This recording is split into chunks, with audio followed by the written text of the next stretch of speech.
I hope you're ready. We got a good one. And so this one is coming from the book of James, chapter 1, verse 19 through 20. And it says here, "Wherefore, my beloved brethren, let every man be swift to hear, slow to speak, slow to wrath. For the wrath of man worketh not the righteousness of God." And my title for this video is, Stop Letting Your Emotions Control You. Period. It's hard to do that because if you've seen my previous video, I talked about denying the flesh. And your flesh is very full of emotions. One of the reasons why it's so hard to deny the flesh is because it's tied to how you feel. It's tied to those emotions: sadness, happiness, anger, frustration, depression.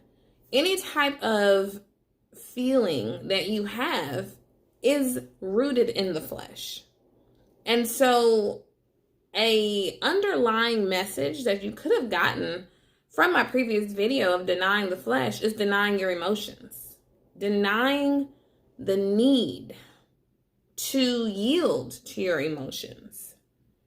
Because it says here to be slow to wrath, because wrath of man worketh not the righteousness of God. It is not of God to be full of wrath for any reason, whether it's a good reason or a bad reason.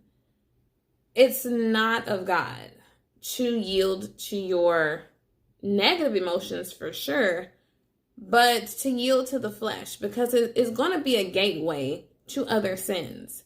And one thing that I've noticed is nowadays we're so quick to cancel people because of how they made us feel. And we don't take the time to really analyze, why do I feel this way when this happens? We just cancel them. Oh, you didn't make me feel good, so done. But have you thought that maybe they're trying to provoke you to think? They're trying to provoke you to have a different line of thought, to shift your paradigm, shift your mindset, so that you can elevate yourself. You can elevate your thinking and stop thinking in the flesh. Stop thinking in your emotions. I can give a great example.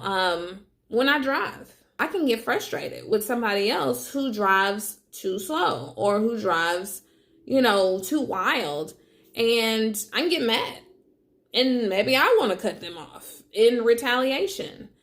That's called road rage. Don't do that, Brittany. Maybe your expression of that emotion is full of recklessness, right? So maybe you're driving, somebody cuts you off, and then you jam on your brakes and you go 80 miles per hour to get in front of them and stop. And would you have done that if they had not cut you off? Probably not, right? You don't even know this person. Yielding to emotions can lead to behavior that you don't normally exhibit.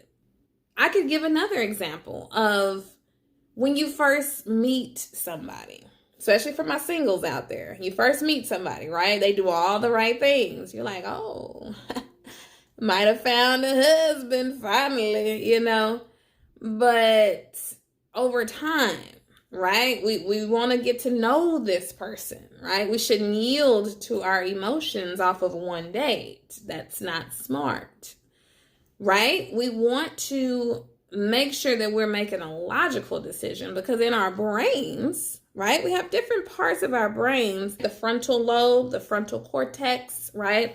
The other side, the limbic part, that deals more so with emotions. That's going to fire off a lot faster than the part that deals with logic.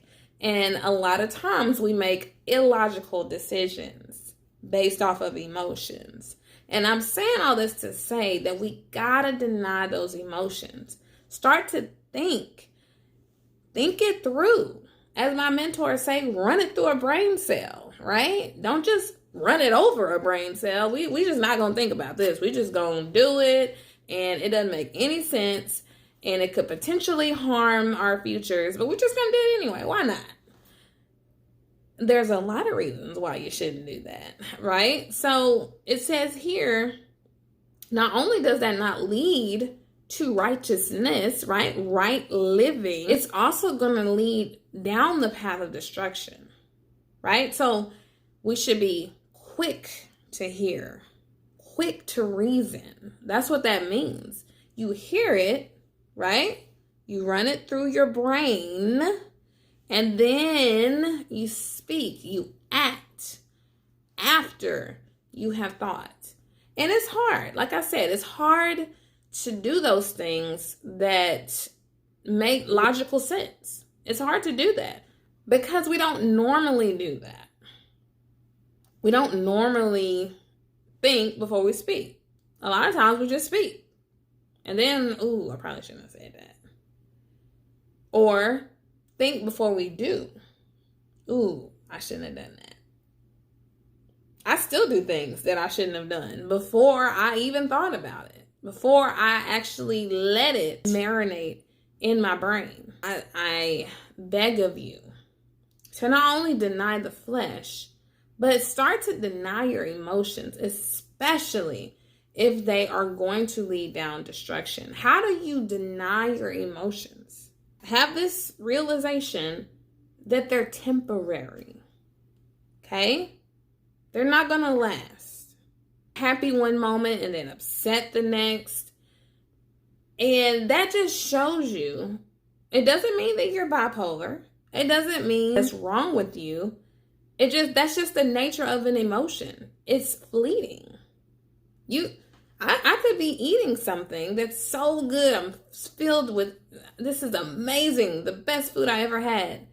And then all of a sudden I have a stomach ache. It was good a few minutes ago, but now,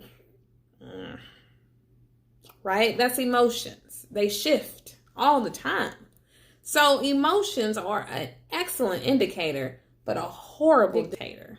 They cannot dictate your life because they don't know how to do that. All they can do is give you a hint as to what you should do, right? If I feel good while I'm eating something, maybe I should learn how to cook it. Maybe I should eat it next time I come to this restaurant. But that doesn't mean that every single day I need to eat this food because it probably isn't healthy, right? It probably isn't something that I can just indulge in every single minute of every single day, okay? If my stomach starts hurting, right, and I feel upset, I'm irritated, right? That's an indication that, ooh, you probably didn't eat something right? Something is not correct here, right? That doesn't mean I need to go to the hospital or get treated for cancer. Like, you know what I'm saying? It's not dictating what you should do. It's just indicating, hey, there's a problem, or hey, there's something here, right? Stop yielding to your emotions. Just because it made you mad, that doesn't mean you should cancel it. Just because it made you upset, go off on somebody. You know, you went off on me, I'm going off on you. That is a destructive way of thinking. Nobody wins in that situation. Okay? Understand that. It's not an eye for an eye. We don't do that. Okay? That's not how we live. It shouldn't be how we live. We should have more control. You're acting like an animal, okay? You made me mad, I'll make you mad. No. We should have elevated past that. If I feel good, don't come over here, don't kill my vibe. Well, they can't kill your vibe without your consent. Nobody can make you angry without your consent. Nobody can make you feel a way without you letting them. A lot of times my students will say, oh, she made me mad. No, you let her make you mad. Rephrase that, right? Nobody can make you upset.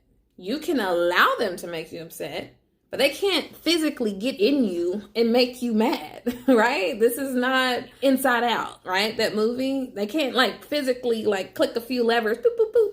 Now she's mad. Yes. We don't do that, okay? You have control of yourself. It's just a matter of controlling it, okay? Just understand that emotions are an excellent indicator. They tell you hey, this is what this could mean. But they are a horrible dictator. And, oh, this is what you should do. No, run it through a brain cell. Okay? Think about it. Consult. Counsel. Wise counsel. Pray about it. Talk to God about it. And then act.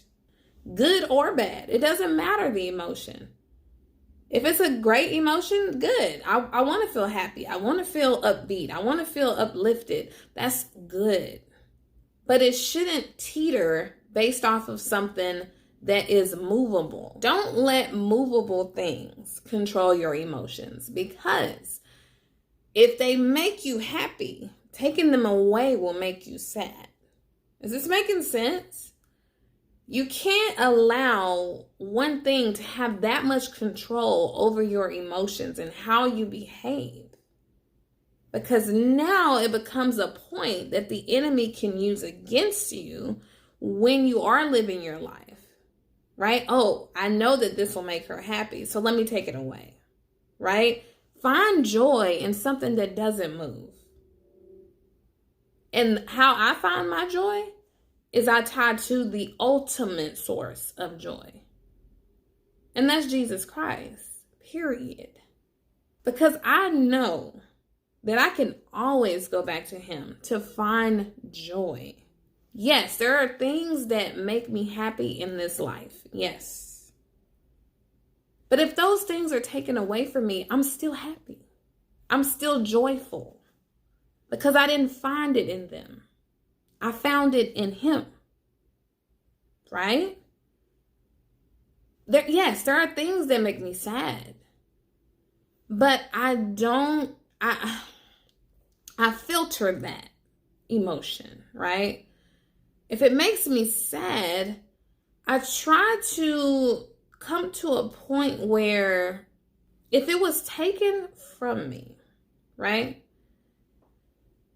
There is something that I need to learn or something I need to grow in because of its absence. Is this making sense?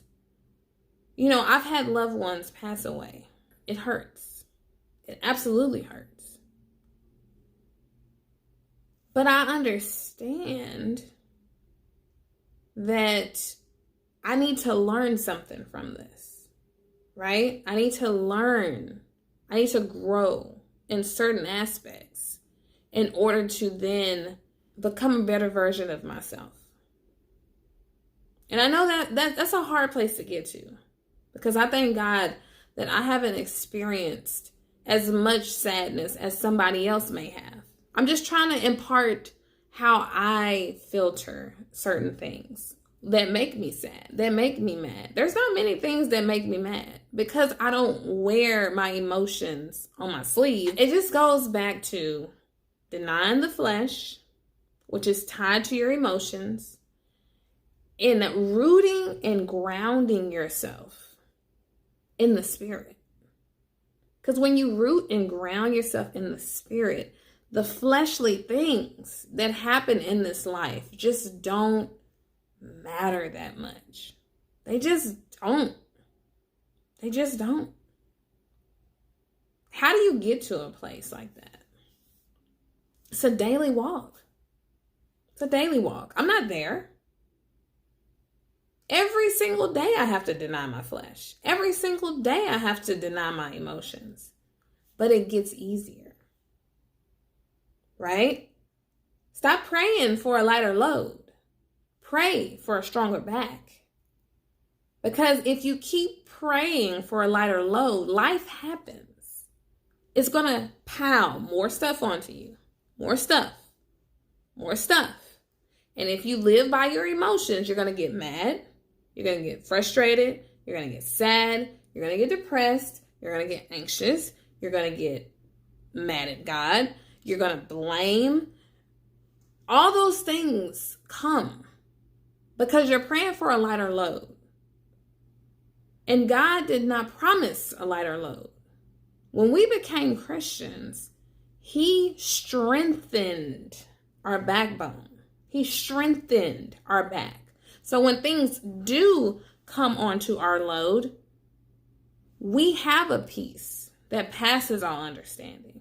We have strength that doesn't come from the earth. It doesn't come from human strength. It comes from the one who carried the cross, right? And I don't have to depend on my emotions to carry me through. Understand that God wants you to have him as your source, because he is the only thing that's unchanging. Everything else changes. You change. I change. But he doesn't. He never changes. And that is a faithfulness. That is a consistency that I can hold true to, that I can cling to, because I can rest in knowing that he will always be the same. Always. Can you say that about anything else?